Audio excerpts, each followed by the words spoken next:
Je ne suis pas tout. Ou bien au goutonné. Ou bien sur dans le fouet. Au goutonné. Pas un jour, qui a au goutonné de dessin. Je ne parle de bon goût. Je parle de faux goût. Je parle de goût sur TikTok. Je parle de goût sur Facebook. Je parle de goût sur YouTube. Je parle de bon au goût. Je parle de au goutonné.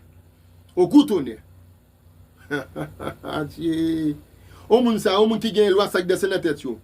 Ou gen Ibo kan, ou gen Ibo comment sur rit petro, ou gen met petro pem, ou gen met pemba sur rit petro, ou gen den petro, ou gen Tijan pied sèche, ou gen Simalo, ou gen Zombie, ou gen Captain Zombie. Aïe aïe aïe. Ou gen Gede Agou wale sur rit petro, ou gen Ogoutonne. Ou gen Brise Pemba sur rit petro. Ça c'est sous Zando. Rit petro Zando. Et sur rit petro, mais sur la Zando li. Aïe aïe aïe. Ou gen Madame Travaux. Pas un mec de moun ça avec loi ça. Yo pas prendre l'air, yo pas prendre la terre, pas un mec de moun ça yo. Moun ça yo, c'est la rivière yo yé, c'est la rivière la Tibonche yo dou. En bas gon kon kap men aller. Moun ça yo. Moun ça yo frère. Souvenez de moi tandem. Pas un mec de moun ça yo.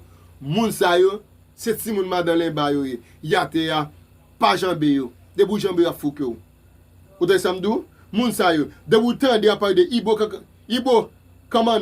Vous entendez? Ibo, comment? Ou gen Ibo, comment? Ou gen Met Pemba, Petro, ou gen Dan Petro, ou gen Tijan bien sèche, ou gen Simalo, ou gen Jean Zombie, ou gen Captain Zombie, ou gen Gede Agou wale sou, ou gen Ogoutonne, ou gen Brise Pemba. Pas mec de moun sa yo.